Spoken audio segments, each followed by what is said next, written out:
Well, the project that we're here on is called Aquavalens, and it was a 5-year funded project funded by the European Commission, and with the aim to develop rapid methods for the detection of pathogens in drinking water.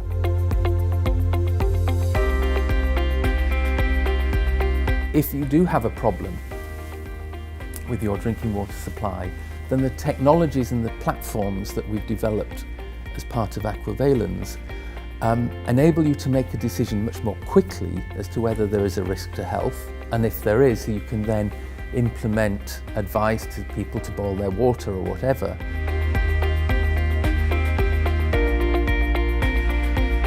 I think we've achieved some really good, useful advances within the project.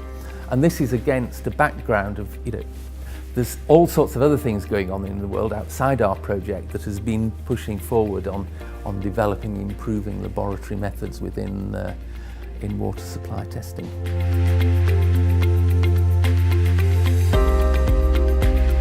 During the last 20 to 30 years, drinking water safety in Europe, at least for the big water supply systems, has increased quite considerably.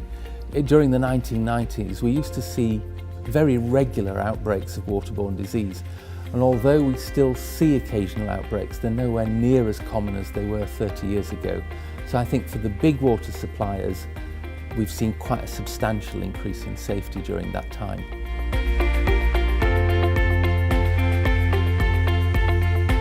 Well, I don't think drinking water totally devoid of microorganisms and bacteria is necessary, and I don't think it's actually possible to achieve that.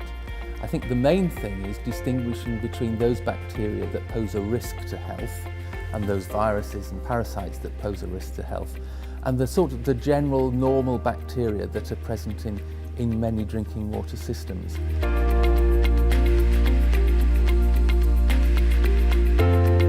Nobody in Europe, no water provider in Europe can guarantee that no person will ever get sick from drinking the water. And that's just not possible. What we have to do is maintain our water supplies to the level that actually that event is so rare that we can live with it, and you then say, well, okay, if we can't do that, could we do something else? What are the alternatives? And there actually isn't that much in the way of alternatives.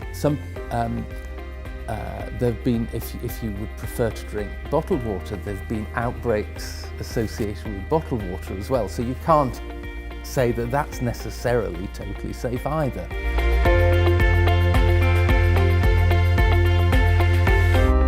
We are going to have even more serious problems than we have at the moment. World population is still increasing, and although we've made substantial gains in recent decades on the provision of sustainable drinking water across many of the poorer countries in the world, there's still quite a long way to go, and the costs seem quite huge until you compare them to the costs of other things that we seem to much prefer to spend our money on, in which case I think the question is not possibly quite right, in that I think the cost benefits are very much in favour of drinking water provision for all, but it's actually how do you get the political will and motivation to achieve that in the near future.